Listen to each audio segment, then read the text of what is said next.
Fair warning, this video is a hard watch. However, it's not a hard watch for the same reason that the Pamper Chew video is. You could probably eat through this one, you'll be fine. However, it is morally sickening. Thank you to Dire Trip for putting this one together and quite literally doing the Lord's work. Here we have the story of a man named Chaim Nissim Cohen, a Hasidic Jewish man living in Texas.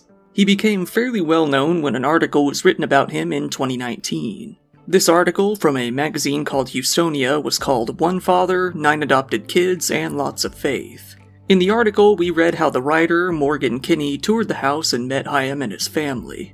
The author was glad to see a happy, healthy, well-put-together family that all came together because this generous man decided that he wanted to open his home to foster children. Now, I feel like I am a loving father. However, never in the history of ever have I thought it would be a great idea to adopt 9 children. I have one, and he is a real rapscallion. He is a scoundrel, a scallywag, if you will. Actually, he's a really good kid, and I couldn't be more proud of him. However, I could not imagine as a single man trying to adopt more than one child. That's just insane, and red flags should be raised from the start, really. I am so happy and thankful that kids have good homes to go to when they are in the foster care system, because many do not. As for the most recent data from the Adoption and Foster Care Analysis and Reporting System for 2022, there were approximately 391,000 children in the foster care system in the United States. Chaim said that, once he hit his mid-20s and heard about exactly how many kids were stuck in the system, he felt that it was his calling and that he needed to help out as many as he could. When he was 26 years old in 2008, he felt that he had no choice but to adopt a few Orthodox Jewish boys. Chaim said that he was working as a social worker when he first heard about 2 Orthodox Jewish kids in the foster care system. At first, he says he helped out by bringing them kosher food and later on went on to adopt them. Then, the same basic story played out with more kids, even adopting biological siblings at points. By the time the article was written, Chaim had fostered and gone on to adopt 9 sons. He told those around him that he was very successful in his real estate ventures, giving him the money necessary to raise and homeschool so many kids. In various interviews, he said that his life's mission was, quote, to ensure that Jewish foster children are placed in Jewish homes, adding, altruistic as non-Jewish foster parents may be, their homes and practices are alien to Orthodox kids. Personally, I have no problem with anyone of any culture adopting a child into their culture or their background or their religion, as long as that child is going to a good and loving home. When I was growing up, my father was not in my life, and my mom, when she was there, was honestly, emotionally, and verbally abusive. I was pretty much raised by a Southern black woman named Sheila, who was my grandmother's in-home health nurse. She would feed me, she would go to school for me if there were any trouble. She was literally like my mom. I also grew up in the hip-hop community. I used to battle rap. I used to write rap music. I love black culture. However, no matter how close to the culture I am, I will never understand what it's like to be black in America. That's why I don't think it's a bad thing to raise children in the culture that they came from. He ended by saying, once I got licensed to adopt, I became a go-to adoption destination for Orthodox boys in the foster care system. He wasn't only interested in adopting, though. He also decided to start hosting some foreign exchange students, even having a student from Spain coming over to stay with his family. However, unfortunately, this was only the story that Chaim chose to present to the outside world. While he claimed to be a Hasidic Jew from Williamsburg, New York, this was anything but the truth. Chaim was actually born as a man named Jeffrey Lujan Vegel from Odessa, Texas. He had actually changed his name multiple times over the years, adopting all sorts of identities. For some reason, he decided to settle on the identity of a strict practicing Jew in 2009. He told people that he grew up speaking Yiddish, living among Hasidic Jews in New York City for a good portion of his life.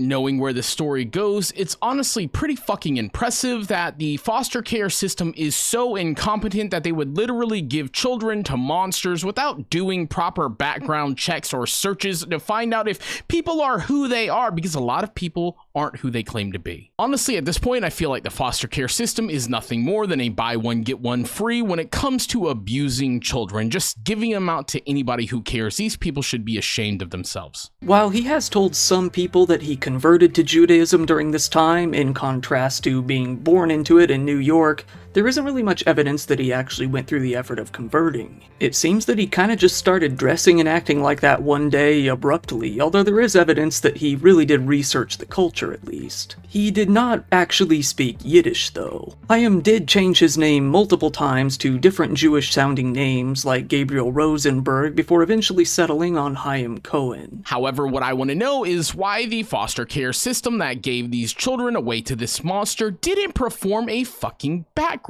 check, because a background check would show multiple names on record. Not to mention, what type of normal person changes their name multiple times until they get one that sounds just the right amount of Jewish? Chaim had a laundry list of criminal misdemeanors on his record, mainly relating to petty theft.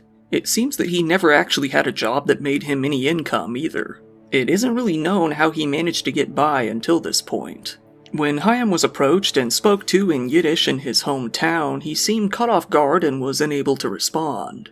One person who tried to speak to him said, he claimed he was one of those guys who threw rocks on Shabbos, but didn't speak a word of Hebrew or a word of Yiddish. Now obviously you can tell from the hair that I am not an Orthodox Jew. If anything, I would consider myself a pagan, so this means I don't know what throwing rocks on Shabbos is. Throwing rocks on Shabbos, sometimes referred to as Shabbos rock attacks, typically refer to incidents where ultra-Orthodox Jewish youths in Israel throw stones at vehicles driving through their neighborhoods on Shabbat. These acts are intended as protests against what they view as a desecration of Shabbat by those who drive on this holy day. Such incidents are particularly known to occur in areas like Jerusalem, where tensions around the observance of Shabbat are high. This is honestly kind of confusing to me, because out of all the things that you could have picked to prove that you're Jewish, you went fucking niche, bro. Could have just been like, hey, I really like outer space, yet you claim to be an astrobiologist discovering life forms on exoplanets. It would be very similar to me going to a Chinese restaurant and claiming to be from Beijing without being able to speak any Mandarin and looking like I was born in Mormon, Utah. However, in this case, there is some doubt that he is even Jewish, so some rabbis look into it and they prove him to be a liar. He changed their names in the adoption process and had them grow their hair and dress them.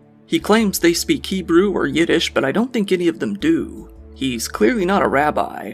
I think he woke up one day and said, I'm Jewish, and went to Dallas County and had his name changed. To be fair, if he's able to create his own backstory, then why can't I? One day I woke up and realized I was a straight boy. That's when all the women fell in love with me. When this was found out, Chaim was shunned from the local Orthodox community and decided to move to Houston in 2010 in a neighborhood mainly consisting of Jews. He continued to present himself as ultra-Orthodox while attending local religious events. It was noted that he was never actually seen attending any synagogue despite claiming to be a devout rabbi. A member of the local Orthodox Jewish community in Houston said that Chaim first showed up around 2009, saying that he came from New York and had lived in Jerusalem. At one point, he even said that his family had been rescued from Yemen before he came to settle in the United States, hoping that this might explain his darker complexion. Is there a Jewish equivalent of blackface? Let me know down in the comment section. And while you're down there, why don't you go ahead and hit the like and subscribe button, come be a member of the Petting Zoo, and also while you're at it, follow the link into the description to subscribe to Dire Trip for putting all of this together. He told them that he had moved to Houston for some medical treatments that he desperately needed. Chaim was also faking some very serious medical problems in addition to his fake Hasidic heritage. He would often use a wheelchair and a respirator in public and in photos to garner sympathy, but there were many times where he would be standing and breathing as if he were a perfectly healthy man on any other day. It seems that he would pretend to be disabled to appear weaker and fragile whenever people questioned him on his identity or his crimes. As you can imagine, his home life with all of his adopted kids was anything but sunshine and rainbows. In 2019, while hosting that exchange student from Spain, he came to be charged with indecency with a child. The 16-year-old student told the police that, after he had been caught shoplifting from a Walmart, Chaim was quite angry. However, rather than pursue a curfew or something along those lines, Chaim told the boy to make him happy. This consisted of having the boy touch him all over his chest and stomach as he made strange noises.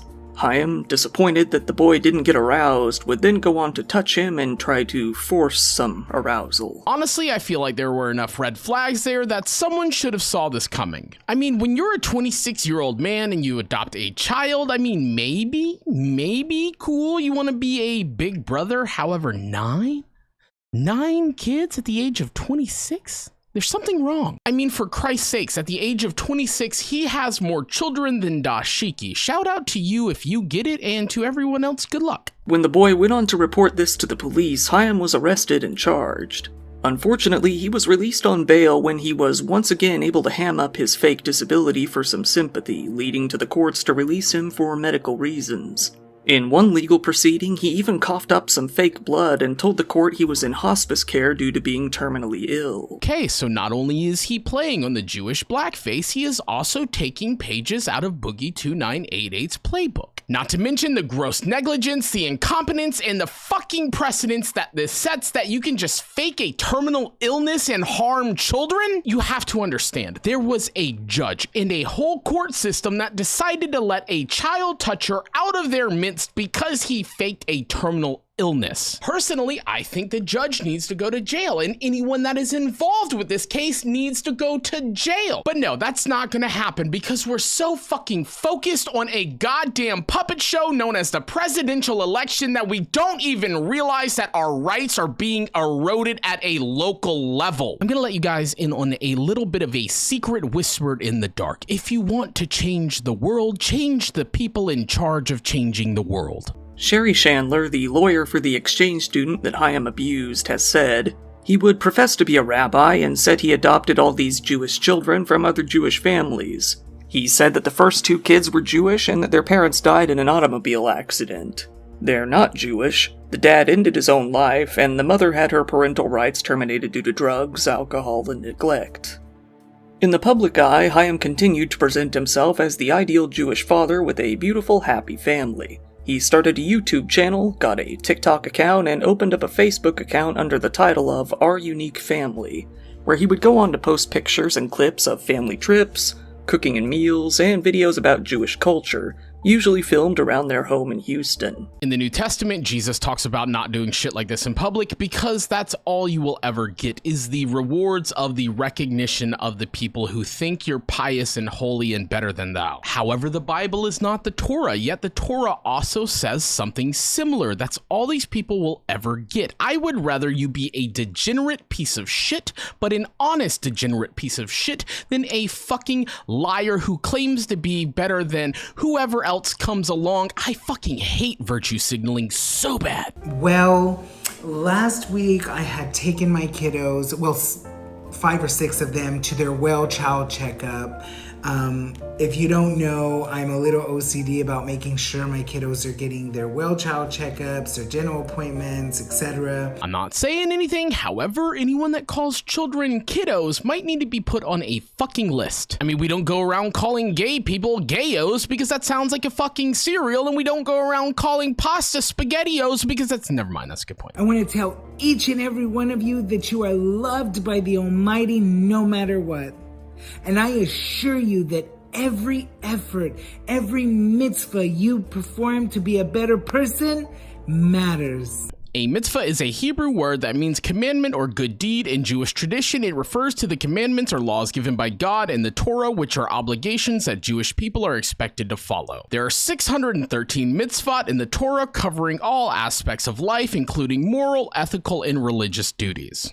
Now, there is a saying that says the road to hell is paved with good intentions, which typically means that sometimes we don't realize the damage or harm that we're doing to others in the name of doing something good. However, I don't think this loser ever had good intentions. I think he intentionally wanted to hurt children, that or he was just doing the ceremonies wrong because he wasn't fucking Jewish. The time for reflection and introspection has come.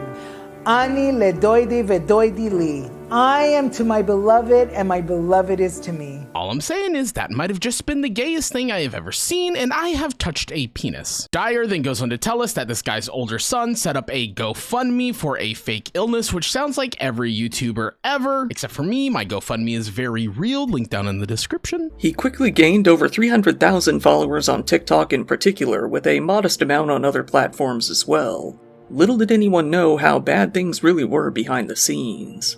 In 2020, one of Hayam's older sons set up a GoFundMe page to ask for donations to help pay for his father's medical treatments.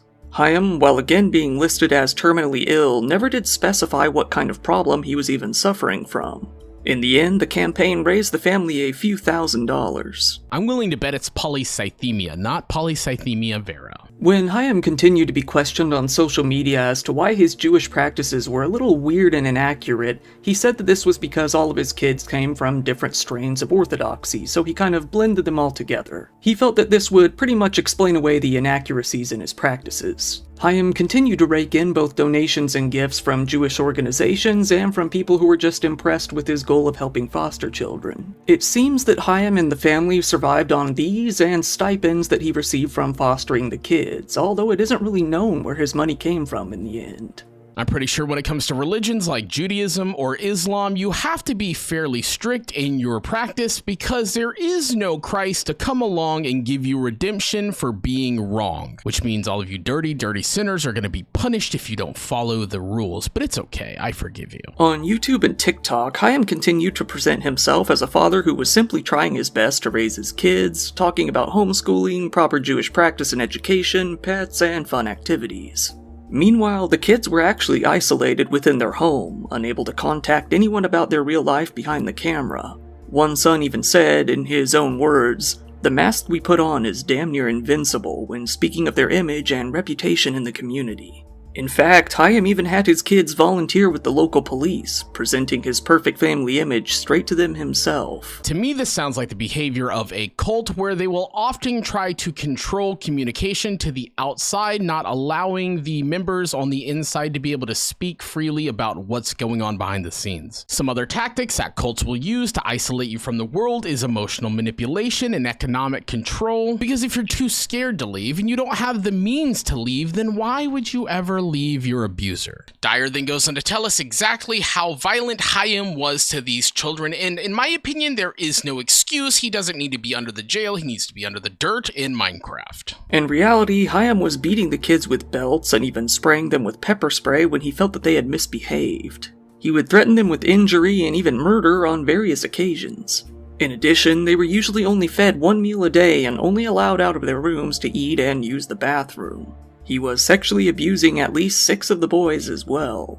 It started with foot massages that seemed a little too sensual. In my opinion, do everything to him that he did to them, and you know there is a saying that says you should always walk a mile in someone else's shoes. However, if you don't have feet on your legs, then you probably can't put shoes on. And why is it always the feet people? Out of all the weird fucking kinks that you could possibly have, the weird people always exist in the foot fetish realm. I'm looking at you, Moonflowers, I'm looking at you! Dyer then goes on to tell us about how this fucking creep would often make children perform the same acts that he performed on them, on each other, and it's really just fucking, God, I hate people.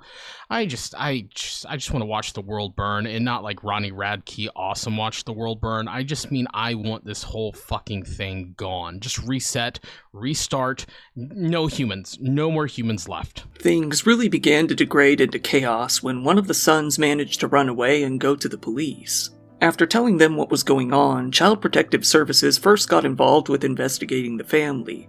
8 times, in fact.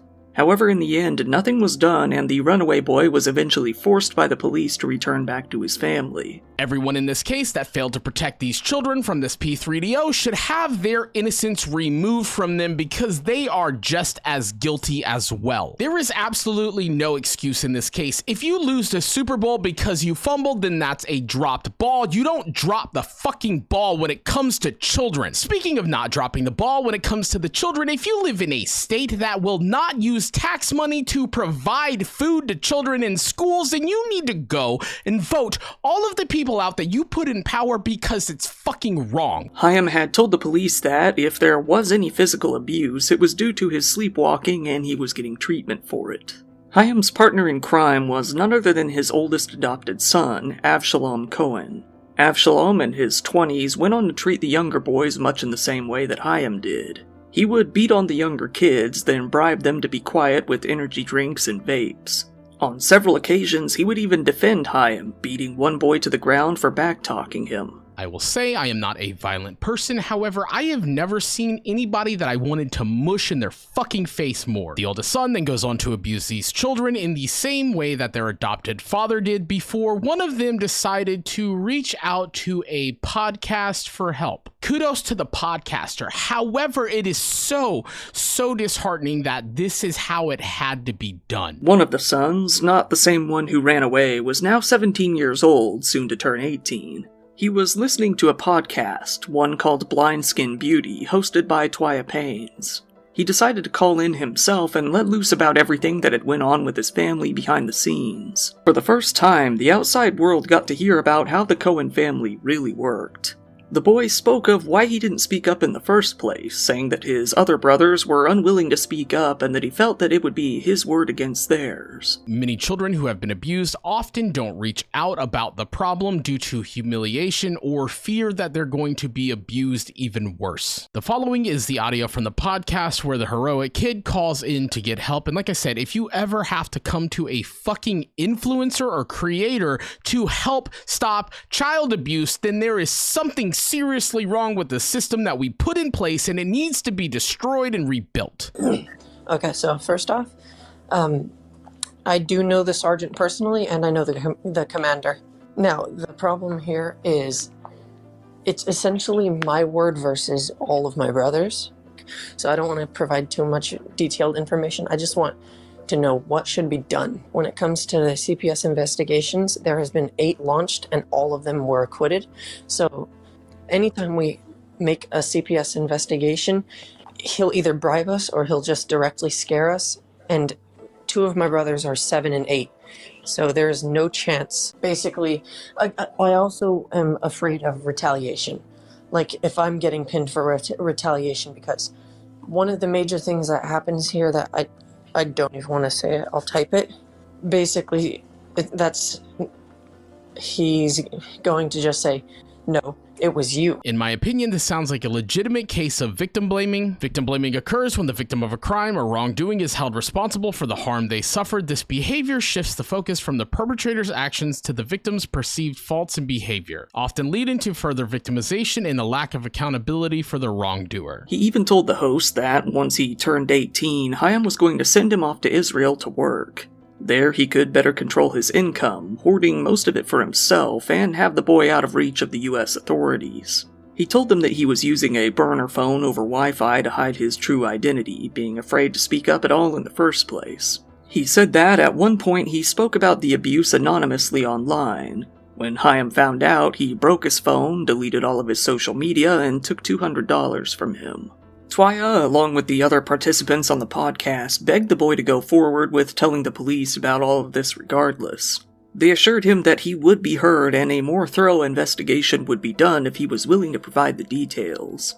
They tried to convince him to contact the police, but they also decided to keep him on the line for as long as they could while they reached out to law enforcement themselves. 100% kudos to you, Twya, and your whole team for doing more than the whole entire justice system ever did for these children. There is a scene in the movie The Boondock Saints where the 2 brothers enter the church where a sermon is going on about a woman named Kitty Jenner Vaser who was being brutally assaulted, and everyone just watched her. And the moral of the sermon and the story was, yes, we should all fear evil men, but there is an even greater evil in the world, and that is the indifference of the good men, the ones that stand by and do nothing in the face of evil. Honestly, at this point, no wonder the women choose the fucking bear.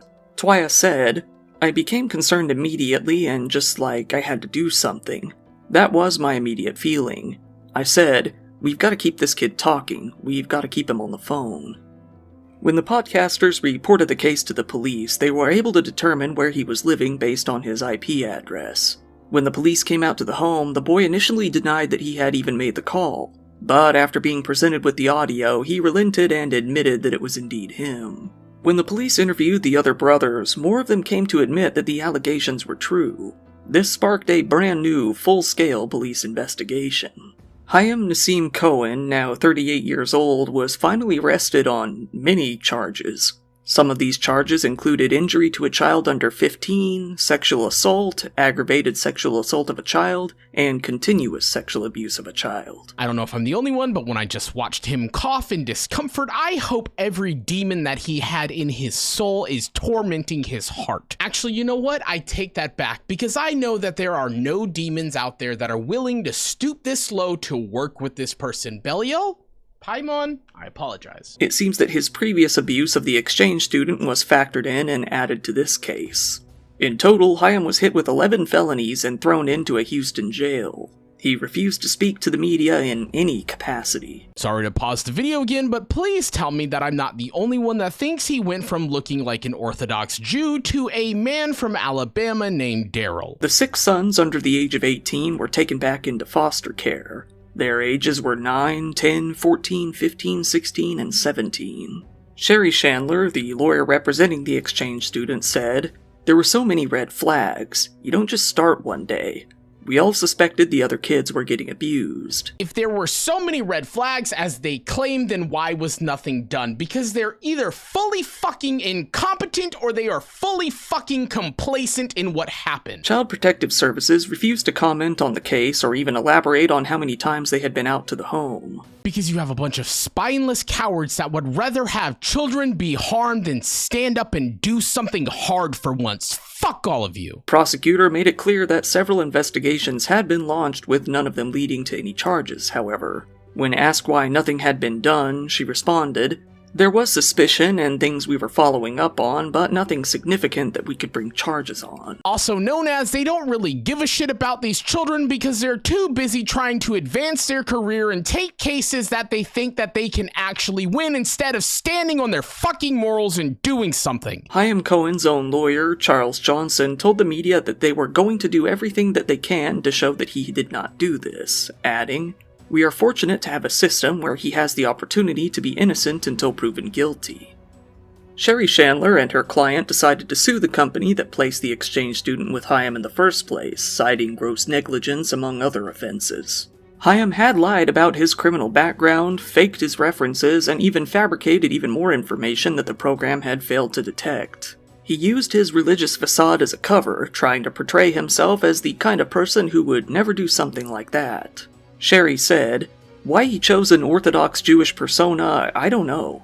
I would not even begin to understand that, but I will say that for some people it is a very different culture, and so there may be less questions about some of the things that were maybe different on their face, because a lot of people don't understand the Orthodox Jewish faith." I mean, it is kind of weird that he picked Jewish out of all things. He probably could have picked a Catholic priest and actually got away with it. According to Google, in the United States alone, between the years of 1950 and 2002, approximately 4,392 priests were accused of SA involving around 10,667 victims. In Australia, between the years of 1980 and 2015, there were over 4,400 allegations of abuse involving more than 1,000 clergy members. And honestly, there's no telling how accurate the numbers are because Catholicism goes back for thousands of years. She said that she felt Hayam was able to adopt most of the children simply because he managed to foster the first 2, giving him the credibility that he needed to adopt even more. She added, "He's been allowed to float through the adoptions, the fostering, and the foreign exchange student process with no verification of anything." This is exactly what I meant when I said everything was unacceptable with this case. I don't understand how someone is able to slip through a system when the cost of the future is so dire, especially when it comes to children. If there's anyone out there that's watching this video and you've made it to this part, please let me know if you know anything about a case like this or anything involving the criminal justice system or the adoption system. Maybe you're a caseworker. Let me know if this happens all the time in the comment section. The son who called into the podcast has kept in touch with the podcasters. Twaya said, "He's really lost right now and he's hurting," saying that she even offered to foster some of the boys herself. While she was happy to hear that Hayam was finally arrested, she acknowledged that there was more to do going forward. It was a huge release. I was just in the house like, thank you, Jesus. I was so excited. It brought life back to me, to be honest. This stuff was going on. They just didn't, they couldn't bring it about. It really hurts to the core. You got to make sure that they're they're safe. We gotta make sure that they're taken care of. To the shock of many, Chaim was eventually given bond and released from jail. He was forbidden from going within 1,000 feet of anywhere that a child might be, such as a school or a park. Many people came to ask why he was allowed release. A spokesperson for the district attorney said, "There's generally a pretty high bar for a defendant to be held without bond, which is a constitutionally protected right in most circumstances." If you get caught with an illegal substance, then yeah, sure, you should have bond. But when you get caught diddling children, you should absolutely not get bond. You should be kept in a cage like you belong to be. It is absolutely unfathomable to me that every system of checks and balances that we put in place to protect our children just completely failed these kids. And then on top of that, you let the fucking monster go. Any good parent is going to make sure that there are no monsters hiding under their bed. However, these people did nothing. I was talking with somebody yesterday and they asked me whether I would rather be in the Matrix or the real world. I picked the Matrix because there the monsters are recognizable. Here in the real world, the monsters look like us. This case really revealed a severe lack of oversight in both the foster care system, Child Protective Services, and even the company that hosted international students in the area. Not only that, but it made the currently growing anti-Semitism even worse, given that he presented himself as an Orthodox Jewish man, with people not really knowing that this was merely a persona. It seems that the local Jewish community in Houston was hit particularly hard by the backlash from the case. While many might have thought that the case would end here, it didn't.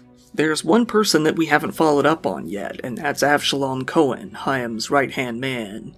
Avshalom, in his 20s, was able to simply live on his own after his father was arrested. What he did with this life was anything but conventional, opting to go into a life of crime himself. Early one morning, the police pulled over a black van near the Mexican border, seeing that Avshalom was the driver. When they searched the vehicle, they found 8 illegal immigrants, a smoke bomb, a loaded gun with 9mm 50-round drum, and a fake police badge. Okay, you know what? What I said earlier about mushing him in the face, he might have been about that life. However, so am I. Dyer then goes on to tell us that this fellow is exactly as stupid as he appears to be by telling the police that he doesn't even know these people, pretty much, basically. Not exactly, I'm paraphrasing, but you get the idea.